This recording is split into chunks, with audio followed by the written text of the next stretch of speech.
and welcome to the Flix Forum podcast, where each episode we go back and we look at a Netflix original film in the order of release. Today, we have Netflix 167th film from 2018. It's the Indian Hindi language rom-com Jaoon Kahan Bata and in English translated to Love Eft. It is directed by Aadish Keluskar. It stars Khushboo Upadhyay, Rohit Kokate, Himanshu, Kohli, and Mohammed Shakir. I am Jesse, and I'm here with MJ. Hello. How are you, mate? I just realized, how many names did you just read then for the cast? Too many for an international film, and too many for this film. But who else was in it? There wasn't only three driver people in there. Speak. Yeah, I'll give him one. But the waiter at the restaurant, I can't. I don't know. But yeah, there should only be two. I mean, you know what? I'll give you the taxi driver. That's fine. He talks a bit. It's a prominent-ish role, but like, where are all these people coming from? They just naming the extras. Yeah, the projectionist at the cinema. It's Oh god. Obviously, we have a film to chat about today. We do start off with our fast flick, so we do a quick little summary about what this is all about. So, what's this one about for you, MJ? Yeah, so it's a couple on a date night in Mumbai discuss life, love, sex, desires, and truly understand where they stand with each other in a stripped back journey of relationships.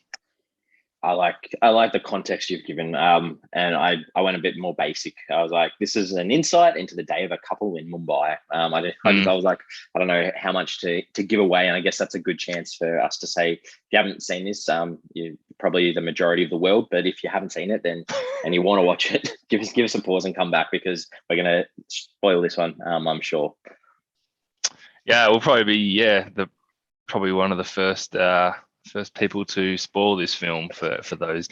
Sorry, there were a few reviews or critiques online that were pretty in depth with their detailing, but yeah, there's not a lot of people seen this one. No. Well, can you fill us in on? Were you able to manage to find out anything about the making or background of this film? I wasn't. I'll be honest, I wasn't. Apart from the fact that it premiered at the Mumbai Film Festival in October 2018, and then it was released on Netflix nearly a year later, August 9, 2019. So I have to assume that obviously when Netflix wasn't on board from the start, is my guess, and they picked it up off the back of festivals and whatnot. And as they've done with a lot of Indian films, it appeared on their streaming service. Yeah, there's not a lot more. I guess, as you mentioned, at that Mumbai Film Festival, it was nominated for the Golden Gateway Award of India for Best Film. I think it was made for about $130,000. So okay, minuscule budget, very, very small budget for that one. Translations is the other thing I can really talk about here. Yeah. So I think a couple of ways that the literal translation of this in English is "Tell me where I should go, my heart." So that's okay. the literal translation of Jaoon Kahan Bata. Across the world, other sort of similar titles to that, where Argentina, it was called Tell Me Where to Go, Sweetheart. In Brazil, it was called Following the Heart. And in Greece, it was Tell Me, My Heart, Where to Go. So I think I probably like those titles a bit more than the English translation that Netflix has gone with we've censored it, obviously, but Love Eft, because I think that's probably a bit of a hard title to promote on a service that you probably have a lot of families on, that you're not going to put that title bang on Netflix. Yeah, it's a good point. I kind of like all those titles as well. I don't mind the English version. I think it can be taken two ways, right? When I first read it, I was like, oh, this might be a bit fun, a bit silly.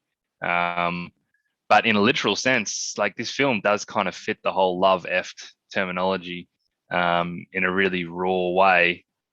And it's almost like their way of saying, like, yeah, we know this is going to be a hard sell from trying to promote a movie that's got the F-bomb in there. But that's what this movie is, you know. We don't want to be promoting it to kids and families, and people who want to watch this film are probably going to hear about this film, and that's why they're going to watch it. They're not going to stumble across it in their scrolling of Netflix and what to watch on a Saturday night. Yeah, very correct there. What were people online that have seen this? What are they saying? What's some consensus on this? Yeah, so IMDb is sitting at a 5.9 out of 10 off 406 ratings. Very, very small amount of ratings. Letterboxd is a bit higher, 3.3 out of 5, 201 ratings. A few reviews on that. Very, very positive. People that did want to write about this were very positive about it. And a 3.3 is a nice score. But again, 201 ratings. When we pop our ratings in, Jesse, we might even influence that in some capacity. That's a few people have actually rated it. A lot of the reviews on Letterboxd too seem to come from India as well. So outside of India, I'm not 100%. There was a few reviews from Mexico and the Philippines, but a majority of those reviews were from India. So hit it home there for a few people, and obviously not as big in the Western world, I guess, because on Rotten Tomatoes there's only one review sitting there, so no percentage. Audience is under 50, so there's nothing there as well on Rotten Tomatoes. So obviously a film that hasn't really been seen an awful lot. So, and then we've said this a lot as well with international films, is we're using IMDb, Letterboxd, Rotten Tomatoes, which are very much very Western platforms. So it's not to say that this movie isn't, watched on a really large level in India, and people aren't jumping on and logging it, or they're not jumping on and rating it because they don't have to. So, it's worth mentioning that too. All right, well, let's start talking about the film a bit more. What are your early thoughts going into this film? I definitely appreciated different levels of this film. You quickly realize that you're dealing with a film that's based really heavily on dialogue and interactions, and not long after that, you notice that one of the people in this relationship is basically a vile sociopath. So instead of kind of like embellishing in a romance of like Before Sunrise, which is a similar concept, we're taken to some pretty dark places with where this movie goes. So on the one hand, I enjoyed some of the back and forth and the ideas and the concepts and the beliefs that these two were discussing. On a separate hand, I was also able to appreciate the director basically holding up a mirror to these types of people and behaviors that exist in relationships in a real predatory nature. But with all of that said, you can't ignore the fact that some of it is quite hard to stomach. I do think some of it might have waffled on a little bit, potentially losing track of the purpose or deliberately creating the realness of a conversation that, takes you out of it a little bit. But in general, I think I appreciated this more than I rejected it. Very nicely put. I agree with pretty much everything that you've said. And I've really been looking forward to having this discussion because I knew that you're probably going to mention the Before Sunset in that sort of idea with this. And I can't help but I don't ever remember finishing a film and being so angry in my life. I know I'm a male, and I'm not trying to take away from the fact that I understand how difficult it can be for people to escape abusive relationships. But I have massive issues with this film and how it was done. I was so revved up so long after watching this, and I was just like, I was angry, so angry with how this was done. So you mean in the sense that you wanted her to get herself out of that situation instead of, or you mean you hated seeing someone treat someone like that? Both those things, as well as this is a film. So this is a piece of fiction that obviously is trying to represent values and ideas. And to be able to see those values and ideas, you need to have some identifying things through the characters. And for me, in particular, the female character, I did not see, and I'll probably talk about this a bit more, but there was nothing in there at all that gave me any reason to think or understand why she loved this guy so much. And I feel like I understand in life that this happens, but in a film, you need to see a bit of that to get the audience on board a bit as to continue this hatred towards the guy. But that's probably talking a bit more than I need to here. Yeah, all right. This will be good to get into. Good. All right. So realistically, as we sort of mentioned at the start, there's two characters, a woman and a man, and they're both nameless from what I can see. So yeah, I think deliberately nameless too, and I think part of that is to do with the universal concerns that they're trying to raise here. That we're talking about this couple in particular, but there's things that go on in these relationships that everyone can relate to. So I don't want it to think it's Bob and Jill going through this, and you're like, they're going through a tough situation. It's more, this is anybody and everybody. So let's start with the female, because I don't have anything else to call her. Played by Khushboo Upadhyay, sorry, Khushboo. I have to say, actually, I thought both performances were excellent by these two. Tough roles to play, really tough roles to play. I thought they did it really well. But for her, I couldn't help but feel a lot of pity for her. I think she seemed to have this bright, bubbly personality inside there somewhere, and she seemed to still believe in love and romance. But it also seemed like all of her hope had been squashed and just completely crushed. And her acceptance of where she is and the desperation to remain with this man, regardless of what he did, said, or felt, was off the back of the way he treated her and made her feel like she was worthless. And this is all you're going to ever get. And this movie wasn't a case, when we sort of go near the end, this wasn't a case of falling out of love with someone. It was a case of her doing what she believes is right, even though that went against the way she actually felt. And yeah, to your point, did it take this really violent sexual assault for her to see what was actually going on? This constant bullying that had been so consistent that she's mistaken that for normal, and that's what a normal relationship is. And if he says, I should do this, and yeah, I don't feel like I should do it, but maybe I should do it. I think the freedom that she feels at the end is filled with this kind of unbridled jubilation. There's not even like a skerrick of sadness for what's happened to him, only this realization that he's formed such a huge part of her belief system, and the damage that he's provided her is likely never going to leave her, regardless of the fact that she's, I guess, free from him. That's going to linger, and they show that with that one shot of him appearing in the mirror, and that's just a sign that, yeah, I'm free. It's like, oh, but hang on, what damage has actually been done here under the surface? And I think that example of how she's treated for so long is crippling. And to your point, and I think this is where we might disagree, that why was she there in the first place, or why was she in love? And I guess that's the world that she's lived in, is that's her expectation of what she's going to get out of a relationship and what she should expect, because in her head she's not worthy of anything else, but gee, she's going to do anything she can to grab onto what she's got.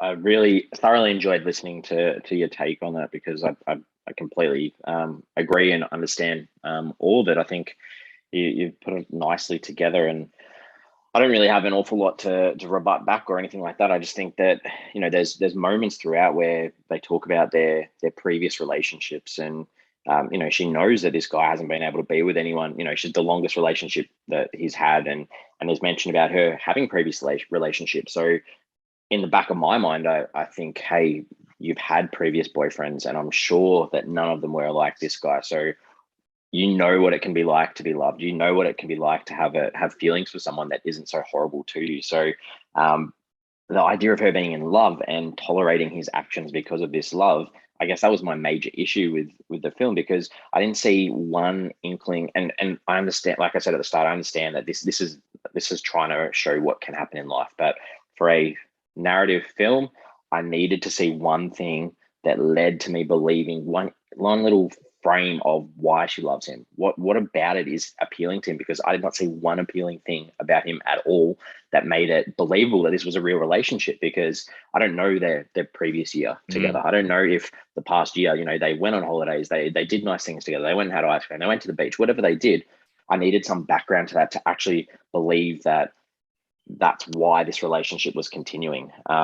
Because if this has been like this since day one, which possibly could have been, I just could not get into the idea of, it was more like he was a caricature of someone, because he was just constantly so horrible that it almost made it unrealistic, when I know that's not the intention of what the film's trying to do. I don't know if that makes sense.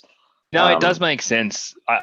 I think that, to your point, I think that this it has been like this since day one, but I also think that her previous relationships were probably really similar too. And I think that it's a commentary on what's happening potentially in Mumbai or near at the time, but and maybe to a lesser extent around the world. It's certainly happening everywhere.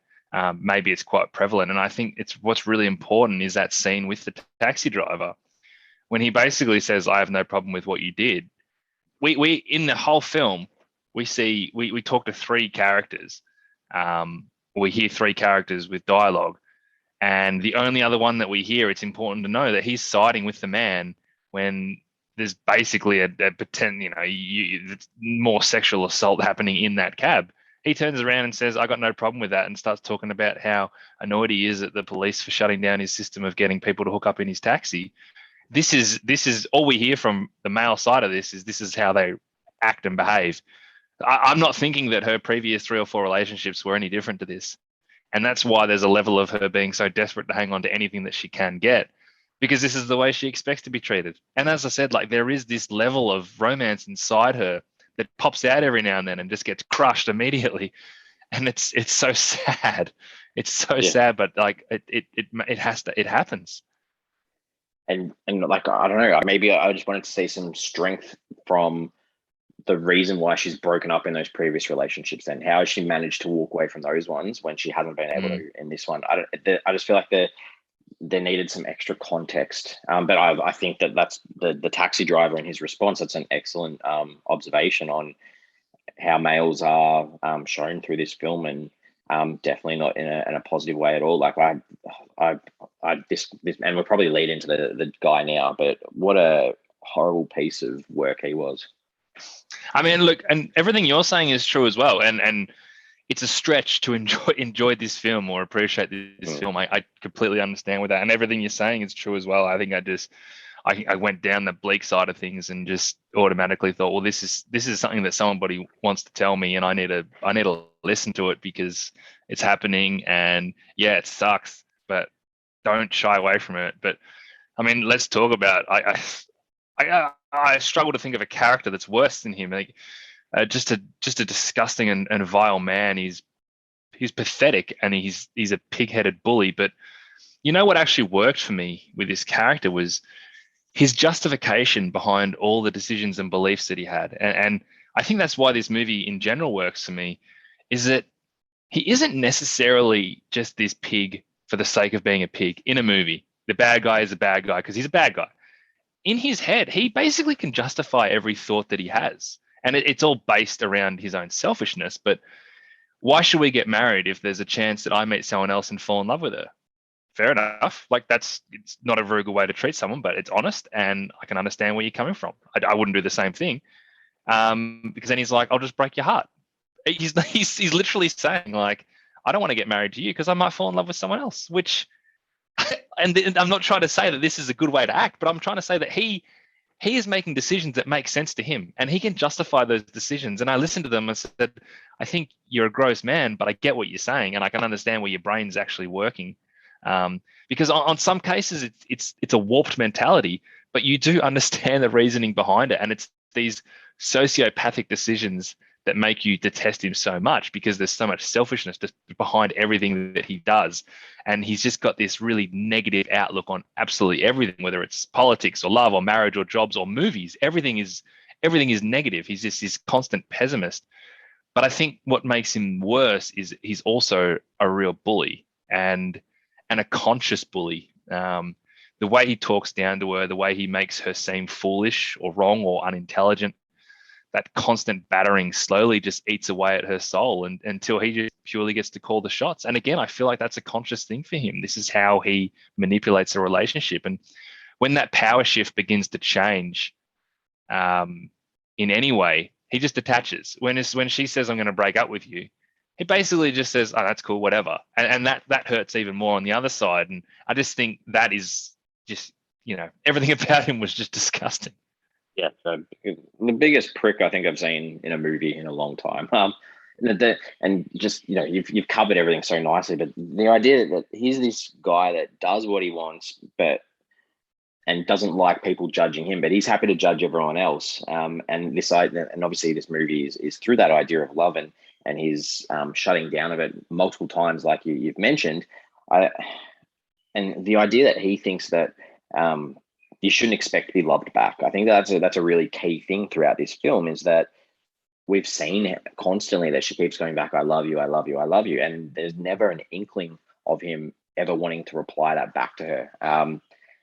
And the complete opposite, this obsession from him in wanting to record them having sex on his phone. That's a constant thing that goes throughout, which is another power trip from him throughout. And I don't know whether it's trying to can't remember off the top of my head, but I know in India there was issues on buses with recordings and things like that. And it might be trying to highlight that idea of that's another form of power and another form of abuse. Even though this guy wants to live life in the moment, the idea of non-commitment and this I just couldn't get past this idea of how creepy he was. And I the first 20 minutes, half an hour, I was in on the back and forth discussion, but once it sort of hit that leaving the restaurant and going to the cinema, it just went downhill so quickly for me, because the visuals of this possessive like hold that he continually had on her, like putting his arm around her, holding her, and that uncomfortable, and like you mentioned before, the performances were great. The uncomfortable look on her face of what's going on, I just made it so hard to watch. Yeah, and they did. They make it claustrophobic as well in the framing. You can't, like, especially in the scene in the hotel room, the feeling that she just can't escape, and the camera's just so close on her, and she can't go anywhere, and he's got that constant hold on her, even though she's moving to the corners of this tiny room to get any kind of space from him. It's it's exhausting to watch. The director, Aadish Keluskar.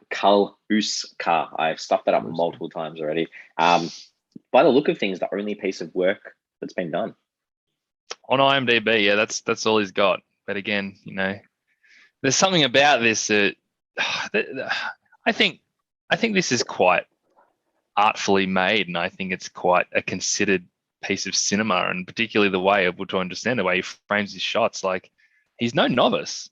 So it just makes you wonder where he's come from, whether it is like a film school type thing and this is what he's come out of, or it's just not recorded on IMDb. Well, that can lead us into some scenes, I guess, that we enjoyed and didn't enjoy. Realistically, this film is 6 scenes. There's like a walking street scene, there's a taxi scene, a cafe, a cinema, a beach, and house or hotel. So what are some things that you liked in this? Yeah, look, there's not much either way, really. This is one of those films that you kind of just watch and you take it in, and you're not constantly thinking like, oh, that was a great scene, or that was it just kind of happens to you. But I think a lot of mine, this one that I put in there was the scene with the cabbie, and I only thought about it post watching the movie and taking it all in. The fact that I said that he is the only other speaking character in the film, and having him side with the male is their way of highlighting this universal issue at play. This isn't a story about a bad man. This man we watched is a bad man, and we watch it and go, I hate that man. He's one of the worst characters I've ever seen. But that's not what the movie's about. The movie's about this being an issue that is occurring across the country and potentially and occurring across the world. And we need to know that because we have 2 males in the story and they're on the same page. That says something. There was this is a line that I really liked, and I think it basically sums up the entire movie, and I think it particularly sums up the female character, and it's when they're having sex, and you can hear her say, "It hurts so much, but I love the pain. Don't stop, don't stop, don't stop," is literally her relationship with him. She has become, whether it's an addiction to the pain that she feels from being with him, or whether it's just the expectation of that's how she's supposed to feel. And that's a key sign of depression, right? When you have depression and you feel a certain way about yourself, and you get reaffirmed by the way people treat you, you go, okay, that's normal. That's what I was expecting to feel. So this is the right situation for me. And it's really, really sad, but I thought that line was really prominent and very deliberate in the way that it spoke about her entire being, particularly in her relationship with him. And I think just the movie fan in me did like it when she took the control back. Obviously, the circumstances of why she took the control back and ended up basically leaving him weren't ideal, but I was kind of proud of her in the end to see her flip that power, seeing him groveling. I didn't think this was going to be the movie that ended like that. I didn't think we were going to see him lose his way and basically crack under the pressure, but it happened, and it was kind of nice to see, only for a fleeting moment, but there was that scene where he was sort of groveling to her, and I kind of enjoyed seeing that weakness in him. I think for me overall, and we've touched on this already, but the camera work throughout was exceptional.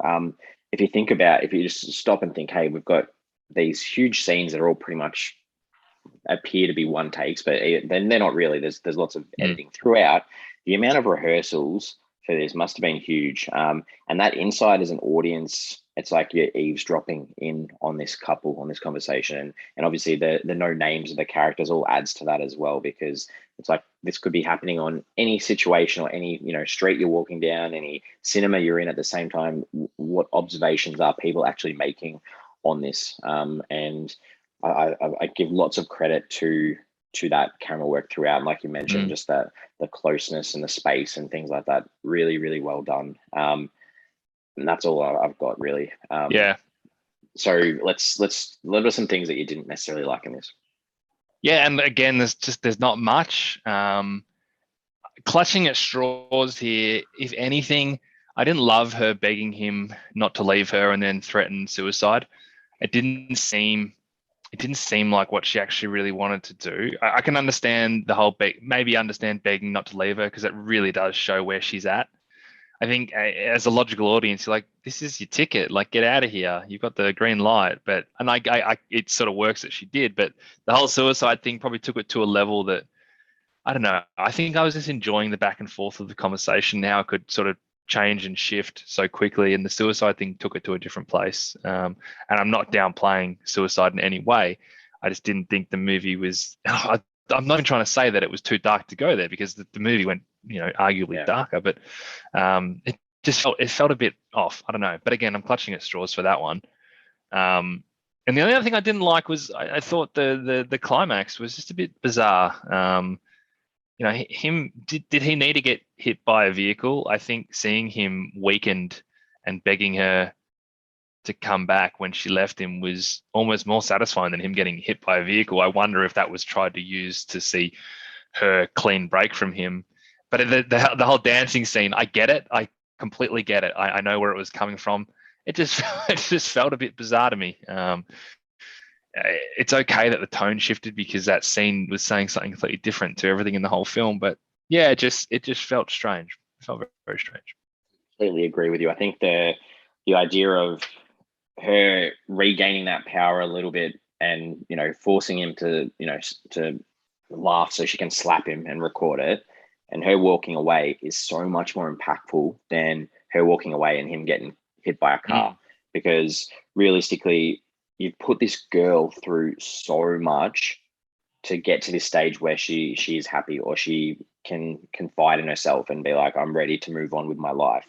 And by having this resolution, you almost take that power that she's got herself away. It's like that moment of her taking control is gone. And I completely agree that, the dance scene, it was like, oh, he's hit by a car, so I'm happy now, I'm going to dance, rather than let's sleep on it and sit there, wake up in the morning with a smile on your face because he's out of your life now. It just completely degrades the idea of her having a triumphant end. So I completely agree. Yeah, no, it's well said. I have to say, I did like the shot of him in the mirror dancing with her for like that fleeting second. I think that was really clever. But again, he doesn't have to die to do that. She doesn't have to dance for a minute and a half. Like, none of that has to actually happen. Also, did you notice her room just didn't have like a wardrobe in it? Like, where did she keep her clothes? Like, because she lived, was it a hostel? Was that where she lived? Yeah, but there's a hostel. I don't know. Shared. You think she'd have clothes somewhere though? Under the bed. Yeah, true. True. It's like a very minimalist room. So I guess where it sort of started going downhill for me was in the taxi, the masturbation scene. I guess it just sort of took me by a bit of surprise, because so far all the heavy hitting and the work had been done through words, and to see some actual physical damage being done, that sort of got to me a bit. And you can make this film and make it still so impactful without needing to be so blatantly obvious, I guess. But I guess it does, for those that are on board with this, it makes it even more impactful. So I completely get the other side of things. I know what you say. I get it. Like the scene, like you can argue why that scene is such a good scene, and you can argue why that scene is, and they both work, and that's why this film's imperfect. Yeah, Yeah, that's the best thing about talking about things, is that everyone's going to have a different takeaway from a film based on their experiences and based on where they're at life. So I think the constant derogatory comments really started getting to me. Like, I get he's an arsehole, I get the things he's saying, but certain things about talking about, her body wearing out after childbirth, and just a lot of the sexual connotations that he speaks about with, the idea. I'm not going to repeat the lines because they're horrendous, but the idea of making assumptions about their parents being unfaithful, and he straight to her face calls her a loser, says you're not hot, you got a crap body, you're not funny, you're not interesting. And some absolutely other horrendous things that he makes comments about abortions, and I can't bear to see your face while I have sex with you. No one's going to touch you. Even kissing you would make someone puke. Like, I get that you can make him a horrible person with some commentary, but the constant barrage throughout, I really struggled with this film. But I can understand how, I can understand, like, you've spoken so well about how you can take away this relationship and where she's at. So and I think that another thing that really, really got me was this whole lie that he created about this girl at a bank, that he just completely made it all up just to get at her, just to see her response. And I mean, her response to that was, no matter how you treat me, I'll still love you. And that really, like, I was just like, I need to see some version of you walk away for 10 minutes and be like, make him chase you at some stage, just to bring, not just have the power in one direction the whole way, just bring it backwards and forwards a little bit. It's certainly not that. That doesn't happen. No, it doesn't happen at all. That's it. So what are some themes or some ideas and this tried to touch on a whole bunch of stuff. So what did you take away from that? Look, it's really strong in the idea of the treatment of women. And that's the big highlight of the movie. And I think that's why I liked the movie. It's almost to a sense I felt irresponsible by not liking it. I think there's these tiny little pieces of interactions. Sometimes, again, it's just the way he speaks to her that even people in positive relationships can take out of it. What damage are you actually doing to someone when you do these little things wrong, whether it's your tone of voice, whether it's just a term that you might use. You hear someone else doing it and you're like, that's having a really negative impact on her, because those little things add up, and power is a very dangerous drug. And how does a woman become so emasculated? Because realistically, is this any different to slavery? In a sense, it's emotional slavery. No one's obviously signed a contract and she's free to leave whenever she wants, but the emotional damage that he's caused without her really knowing that it's happened is a really scary thing that's confronting us all in any walk of life, not necessarily even in romantic relationships, in professional relationships, even friendships. There's power shifts and things that people do to bully each other, some of it conscious, some of it not conscious. And I think being aware of that is really, really important. You don't have to be this man in this film to be doing things that he might be doing on another level. And I think I certainly took stuff out of that personally, about how you talk to someone, how you treat someone. But that was the most powerful part of the movie for me. The other theme that I do like that they did touch on is this idea of this misguided notion of love and how it can really spiral out of control. She sincerely thought that she loved this man, and that's what love was, and this is how it's supposed to be, and the dedication and devotion that you'll show for it. When it just takes something to push you out of line, and all of a sudden you realize that that wasn't what you wanted and that wasn't how you felt. Yeah, I guess, the idea that love's super messy, and there's no real equality in it either. It's always someone has that upper hand. It's in various situations and stages, I guess, and just that idea too that leads into male toxicity and misogyny and the patriarchy that we've often seen in Indian films that we have covered as well. The briefly, through his dialogue too, like we mentioned at the start, he touches on the economy in India not being great, and the city versus the rural idea again, and politics and being let down by politicians. And you mentioned the bribery too of the police, and even that connection of politics being like a marriage. You with that political leadership for a couple of years and then it breaks up. So how does all that work? I sort of the idea of art and film, which touched on too. I think that they were talking very much about censorship, and I reckon this film was like a big whack at the Indian sort of censorship body, and possibly why it was a year between it being shown at the Mumbai Film Festival and then probably not getting released anywhere else, because Yeah. Netflix is probably the only sort of place that would pick this up, because they talk about what you can see and what you can't see, and there's a lot in this film that you're not going to get shown in a lot of places around the world. Finally, too, the idea of domestic violence too. This guy is an abuser. He's disgusting, and like you said as well before, that lasting impact of what it can have and that reflection in the mirror at the end. This isn't going to be something that she's just going to move on from straight away. This is something that's going to be with her for a long time. Yeah. There's so much that they actually talk about, which is, you can't ignore the fact that it's something that they did want to talk about. The film wanted to talk about just through dialogue, through whether it's politics or film or anything like that. One thing that you said that struck a chord with me was the idea that love isn't equal, and the irony of the fact that the definition of love is that it's equal. Is that you're not forced to love anyone. You choose to love someone because you want to make that person as happy as possible, and vice versa. That's why they choose to love you. And that's the idea, is that love is so equal that you would do anything for them, they do anything for you. And that's not always the case, especially in romantic relationships. And it's a really good call out. Well, is there anything that you took away from this film? I think, look, this film probably spoke to me more than most films.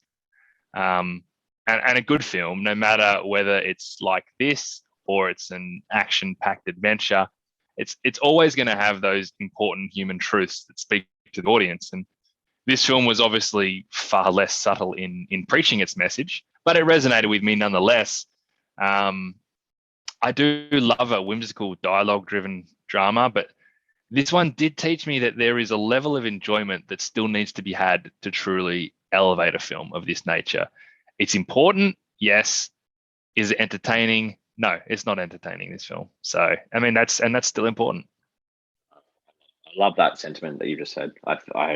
And the main reason that we talk about film is because we want to talk about the joyous moments. We want to talk about the laughs that we have. We want to talk about the connections with characters or the important messages that are being shown. And this is a very important message in this film. I completely get that, but at the same time, I've probably said this too much already, but you've got to have some moments that you don't feel like you're just going to be depressed for a whole 2 hours while watching a film.